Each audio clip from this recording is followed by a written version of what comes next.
కాలం ఇలాంటి అవమానాలు మేము పడతానే ఉండాలి సార్. ఎస్ సరే ఓకే.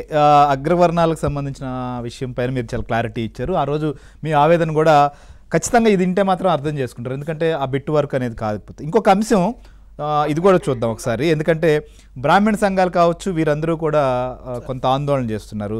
మనం చూసాం వైజాగ్ కావచ్చు, అక్కడ కొన్ని పార్టీ కార్యాలయాల దగ్గరికి పోయి నిరసన తెలియజేయడం, దీన్ని రాష్ట్ర వ్యాప్తం చేస్తామని మాట్లాడడానికి కూడా మీకు బహుశా అది మీ దృష్టికి వచ్చింది, మీరు తర్వాత రియాక్ట్ అయినట్టున్నారు. అప్పట్లో మీరు మాట్లాడినటువంటి కామెంట్ కూడా ఒకసారి మీకు వినిపిస్తా.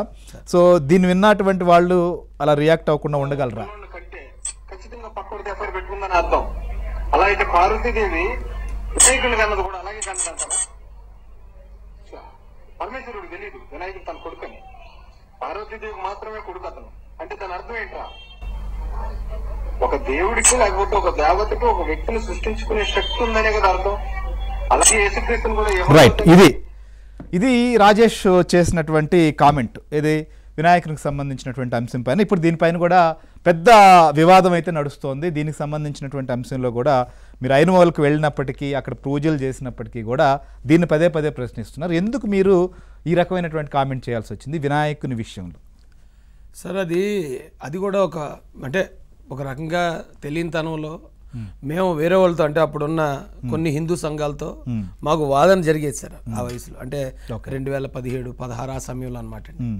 అందులో ఒక ఆయన, ఆ హిందూ సంఘం నుంచి ఒక ఆయన ఏమన్నాడంటే, కన్యమరికి పిల్లోడు ఎలా పుడతాడు యేసుప్రభు అంటే భర్త సాంగత్యం లేకుండా ఎక్కడ జననం అనేది జరగదు. ఆ కన్యమరి అనే ఆమె అక్కడ ఉన్న రోమన్ సైనికుడితో అక్రమ సంబంధం పెట్టుకుంటే పుట్టిన అక్రమ సంతానం యేసుక్రీస్తు, అలాంటోడు దేవుడు ఎలాగయ్యాడని ఆయన ఒక వీడియో రిలీజ్ చేశాడు సార్. ఓకే. రిలీజ్ చేస్తే దానికి నేను వివరణ ఇస్తూ, అంటే అతనికి సమాధానం ఇస్తూ, దేవిది అప్పుడు నేను అందులో ఆ వీడియోలో మీరు జాగ్రత్తగా వినండి, వినాయకుడు పుట్టుక కూడా పరమశివుడికి తెలియకుండానే జరిగింది. ఎందుకంటే ఆయన తన కొడుకు కాదని తెలిసే వచ్చి తలనరికాడు. అది కేవలం పార్వతీదేవి మాత్రమే ఆయనకి ఆ జన్మనిచ్చింది. అవును. ఒక దేవీ దేవతలు తలుచుకుంటే ఇలాంటి సంబంధం, అంటే స్త్రీ పురుషుల సంబంధం లేకుండా కూడా ఈ జన్మ అనేది ఇవ్వగలుగుతారు. మనం అది నమ్మాలి.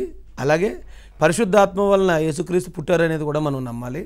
అంతేగాని అక్కడ రోమన్ సైనికుడితో మనం అక్రమ సంబంధం పెట్టుకుందానో, ఇక్కడ పార్వతీదేవిని ద్వారపాలకుడితో అక్రమ సంబంధం పెట్టుకుందానో మనం అనకూడదు అని క్లారిటీ ఇచ్చాను తప్ప నేను విమర్శనాత్మకంగా కూడా అనలేదండి. కానీ అది కూడా తప్పే అని నాకు ఇప్పుడు అర్థమైంది సార్. ఎందుకంటే ఎవడో ఒక ఎదవ ఒక మతం గురించి మాట్లాడినప్పుడు నేను ఆడిని మాట్లాడి ఉండాల్సింది, అంతే, ఆడిని తిట్టి ఉండాల్సింది.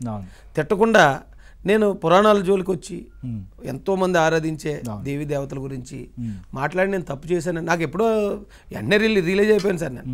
అందుకే మీరు చూడండి నా వీడియోలు ఎప్పుడైనా ఈ 5 సంవత్సరాలు 6 సంవత్సరాల్లో నేను దేవీ దేవతల కోసం మాట్లాడడం కానీ, మతాల గురించి మాట్లాడడం కానీ, కులాల గురించి మాట్లాడడం కానీ ఏమీ లేదు. ఎందుకంటే చాలా రియలైజ్ అయ్యాను సార్, మంచోళ్ళు చెడ్డోళ్ళు అనేది అన్ని కులాల్లో మతాలు